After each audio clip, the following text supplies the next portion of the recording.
Marium, a dear friend. I'm not sure I'm going to be able to say your name correctly, but I'll try. Marium Abugasea Heidt. She is a doctor, PhD, in curriculum and instruction from the University of Wyoming. Very cool place. Her master's in teaching curriculum is from Rochester, a place where I did my postdoc, by the way. Very cool. I think the one in New York, I'm hoping. And her bachelor's degree is in psychology and German from the same place. She is currently an assistant professor in education and human development department at SUNY Brockport, where she is the program director for TESOL, TESOL graduate programs, and teaches courses in such fields and bilingual education. She has taught graduate courses in this area, world language education methods, and second language acquisition since 2013, when she began her career as academic at Rochester. Marium is also a former middle school German teacher and former ESL teacher with various K through 16 ESL teaching experiences. She strongly believes in the connecting power of languages, and her research is focused on fostering imagined communities and building connections with others across many differences and distances, very much in keeping with what we're learning here, especially as professed by Professor Tanner. Her interest in fostering connection brought her to us, where she is so excited and a wonderful person for this special kind of area of integral education, and she will continue to do this work. The title of her presentation is Connection and Community Through Imagination. Imagine communities as a springboard for integral education. I'm so delighted to have my friend join us. Give her a warm welcome. Thank you, Professor Marium. Thank you so much for the welcome and for your kind words. I truly appreciate it. I'm going to share my slides now. I appreciate the fact that you're here. I appreciate the opportunity to share, and I'm so enjoying this conference. So thank you. All right. So as was introduced, the topic is connection and community through imagination. Imagine communities as a springboard for integral education. As you saw from what Lucian said, my background is in language education, and this problem that I was always seeking a solution to, and which led me to doctoral study, was a problem I noticed as a world language teacher when I was a German teacher. Oftentimes the language programs would be on the chopping block, meaning they would try to cut language programs, especially German tended to be the one because it wasn't quite as popular as Spanish and French. So I was always seeking a problem to the fact that only the most motivated language learners decided to stay in language programs. And also, in general, there's a decline in emotional and behavioral school engagement. It's well documented. So though I was brought to this work through trying to engage language learners, it really applies to all learning. So,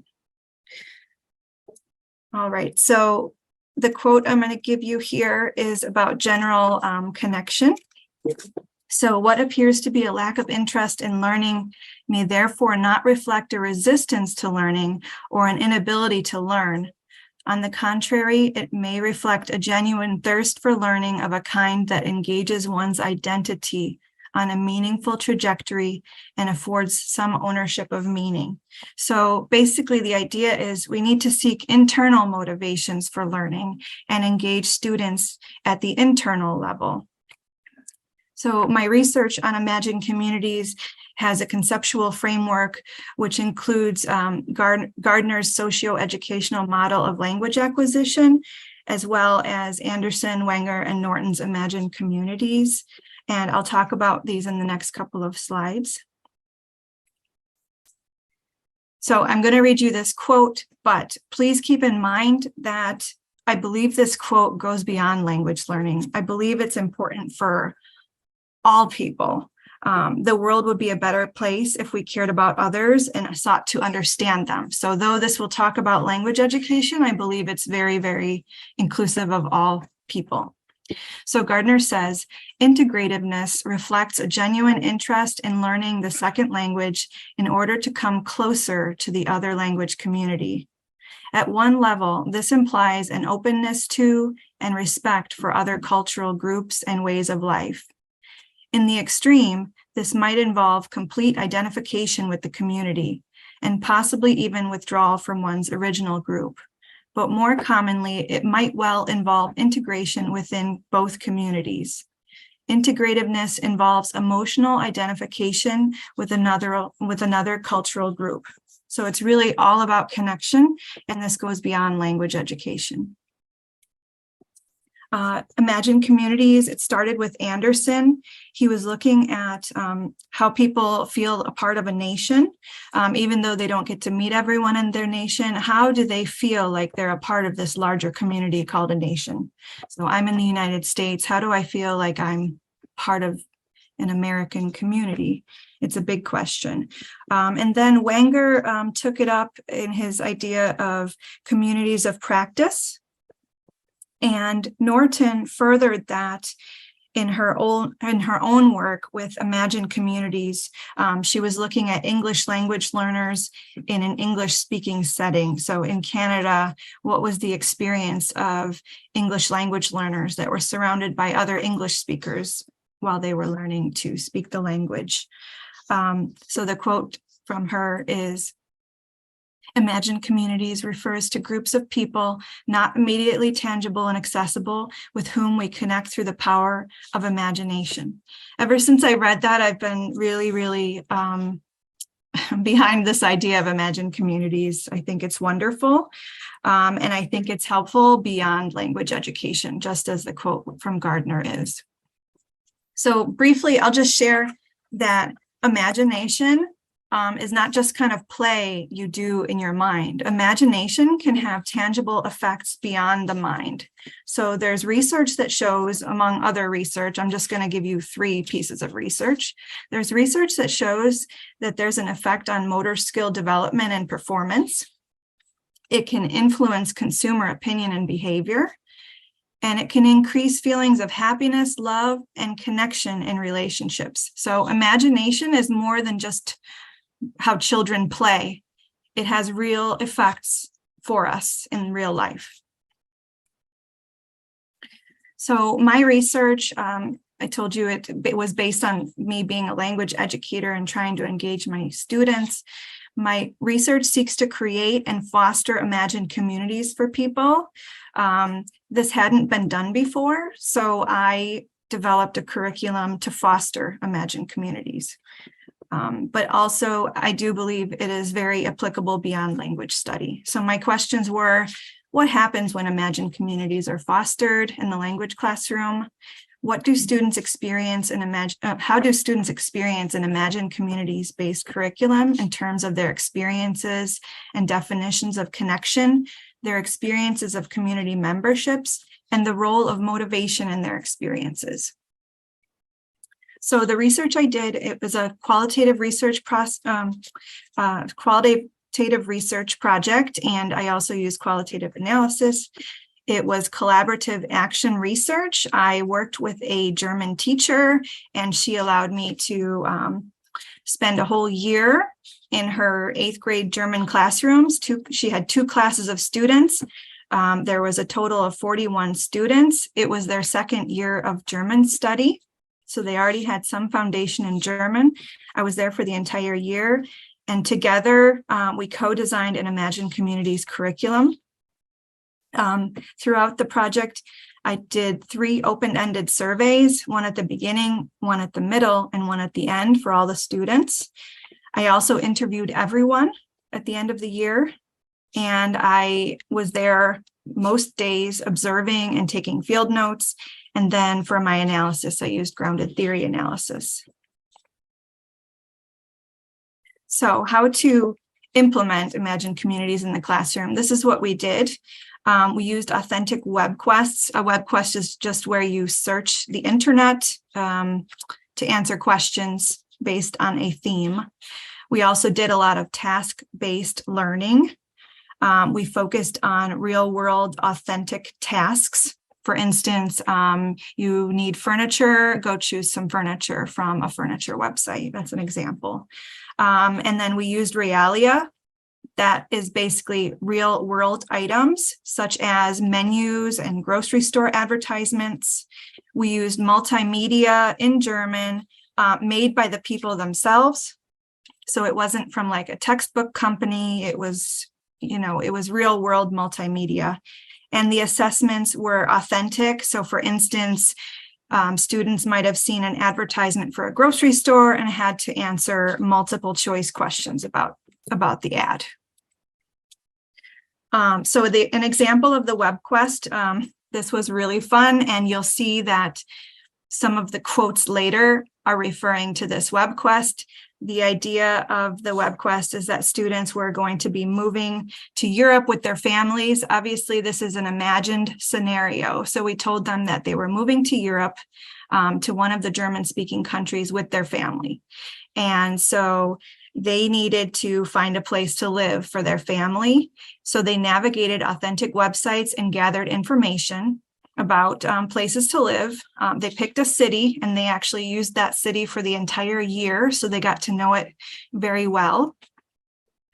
Then after finding a place to live from these authentic websites, real estate websites, they constructed an argument and used German to present information on the chosen city and housing. So they were presenting it to the class, but the class acted as their family. So it's like they were presenting to their family where they wanted to move. And like I said, they continued to focus on their city throughout the year. So what were the findings? The findings came a lot. Even though I did a lot of observation and took notes and analyzed that, the findings spoke loudest in the interviews. So it was found that the Imagine Communities curriculum led to more in-depth, richer study in culture and or language.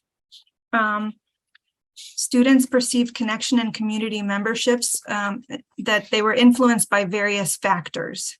So some things that influenced their connection and community membership were their level of confidence in the language, perceived similarities or differences to the culture of the people, and opportunities for connection, actual connection, or their proximity to actual German speakers.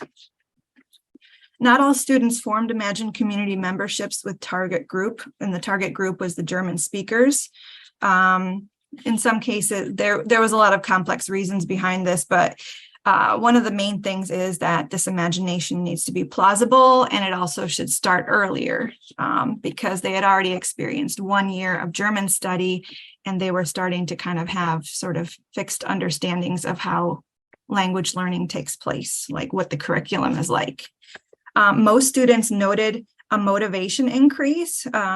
So 66% of students said that they were more motivated to continue their language study, and 29% saw no change, and only 5% saw a decrease. I think this is actually rather good. And the reason I chose 8th grade to study is because 8th graders in the district we were working in, they can drop the language after their 2nd year of study. So I wanted to try to get them motivated and interested before they had to make this decision whether or not to continue with language study.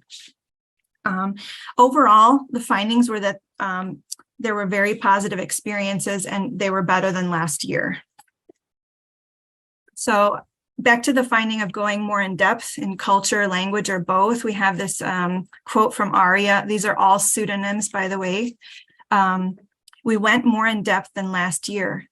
Like when we did the traveling, like I traveled there. We were using that in the project, and we were using like how to get to places and stuff. So then we learned it, I guess. So here you can see she was imagining that she traveled there. I gave you that example of the WebQuest, and there were many other WebQuests like it, especially once they moved to the country, to the city. They had other WebQuests where they had to find furniture. They went to concerts and other fun things, and they had to find these things on the internet and present about them. So you can clearly see that she imagined she had traveled there. Another quote about this connection and community. I guess we can learn their language better because we are connected with them in a way. Since you connected with them, you feel more part of their culture. And then it almost probably wants you to become a German language speaker. So here James was talking about feeling more connected. And he was talking about it as if it was real for him. So as you see, imagination can be very real.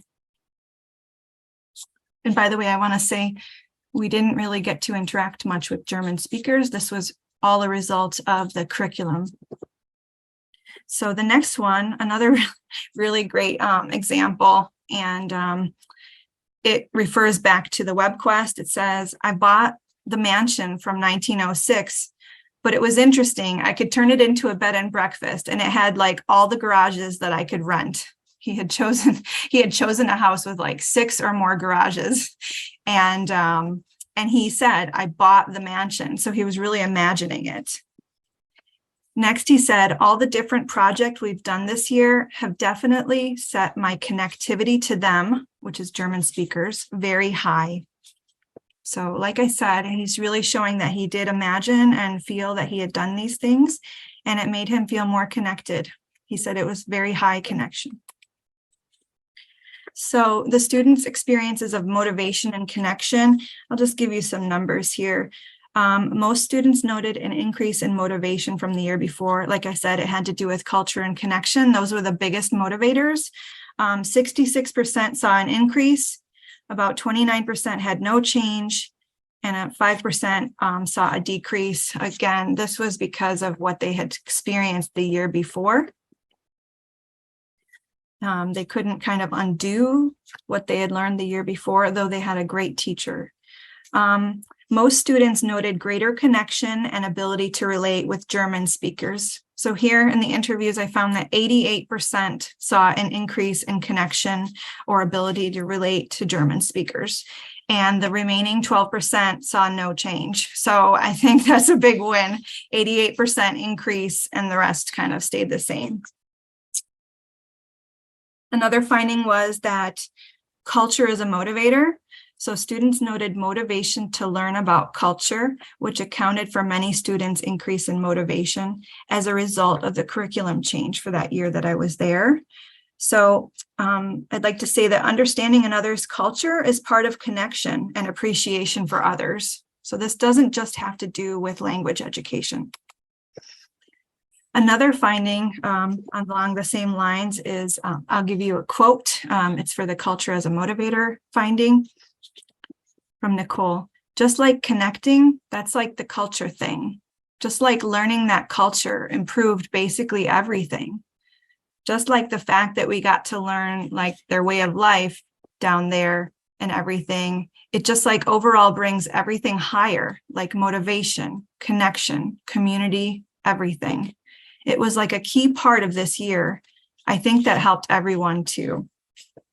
By the way, I think you're noticing the word like throughout these sentences. I didn't want to edit the students' quotes to make them more proper. These are 8th graders, and I enjoyed listening to them, the way they spoke. So I apologize for the likes thrown in there, but I wanted to keep their words true to what they told me when I recorded them. Okay, so now looking at the teacher, here was her experience. She said this: I think I have always used a lot of authentic realia. Remember, realia is like real world items, but it still was more like the observer, like we were studying the German culture, where now they had to do this year. Now what they had to do this year was different. They were actually making choices as if they were in the country. They were making a more personalized choice in different situations. So I think that role play was much richer because of that. That was a big twist off or improvement of what had been existing in my classes, I think. And she was a wonderful teacher, is a wonderful teacher. So this was just like an improvement on what she was already doing very well. Next, we're going to talk about imagined communities. Like I said, other research had only been looking at imagined communities that already existed for people, but in my research, I had actually fostered imagined communities. Now I'm going to show how it connects with integral education by talking about integral education, the theory and the practice. So based on what I've learned about integral education, I would define it as follows. Integral education is an educational philosophy and approach that emphasizes holistic learning and taps into the importance of positive connections between people and their world for a better future. So here are some ways to implement integral education, because it's important to move beyond just like the idea of integral education to actually enacting it. The ideas here are circles, promoting inquiry, using nature as an inspiration, just like Dr. Tanner was talking about, guiding holistic learning, and play.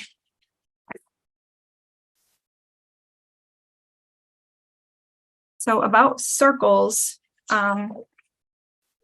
we're going to be covering that more tomorrow. Mary Pennick was talking about how she's going to talk about circles tomorrow. So I'll just go over this briefly for you so that we can leave some for Mary tomorrow. So some ideas of the circles, which actually should pertain to the entire classroom.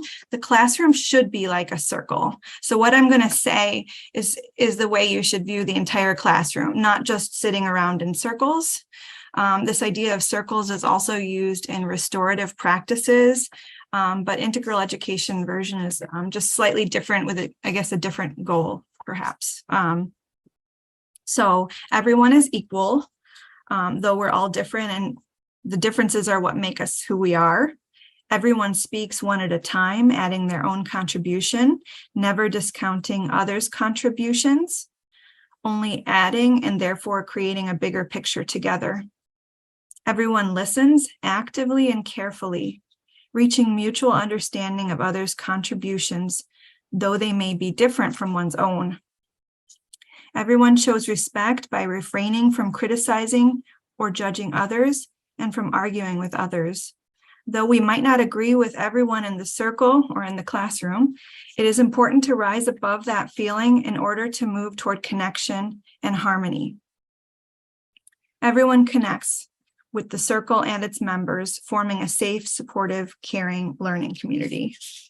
And the instructor is part of the circle and should be part of that connection as well.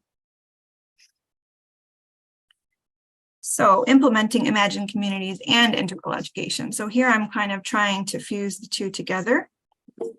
Foster students' imagined community memberships, starting with connection and membership in the classroom. Keep integral education at the forefront. Next, get to know students and their motivations and investments. Build from students' personal differences to create a whole that is greater than the sum of the parts. Work with students' imagination through plausible scenarios and the use of authentic resources and play. Help students to feel like active participants, both through imagination and through participation.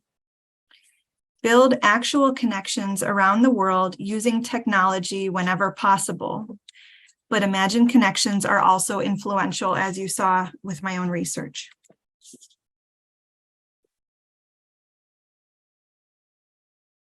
All right, so next, these points all have common threads for imagined communities and also for integral education. So keep integral education at the forefront to guide the pedagogy. Guide holistic learning. Get inspiration from nature. Foster students' curiosity. Build the importance of positive connections. Play and imagine. And help students look to a better future for our world. All right, so we have time for questions, ideas, whatever you want to do. But first, I'll show you my references. And if you'd like to see them later, I can send them to the conference organizing committee. I want to thank you for your time and for being with me. And I want you to enjoy the other presentations for the rest of today and tomorrow. They're going to be wonderful. Wow, thank you. Awesome. That was really nice. Thank you, Dr. Marium. Thank you. So we have time or questions from this very, very, very provocative discussion from Marium? So, Ernest, I give the floor to you.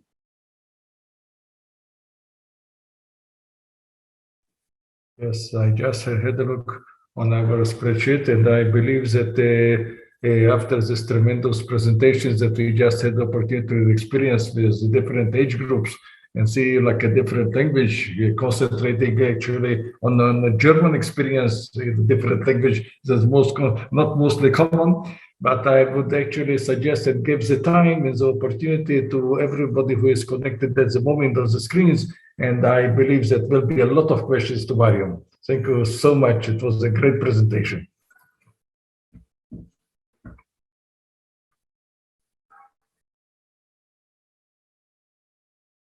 Okay. So in terms, Marium, just very quickly, with the experiences that you've had in the community for integral education, are you currently, like, if you were to tell us your vision for the future, what you would like to do to sort of coalesce all that you've talked about, is there some initiative or program that you're thinking about or you'd like to see? Thank you for the question. So I'm part of the Every Education Department, and we have a lovely team. We're trying to plan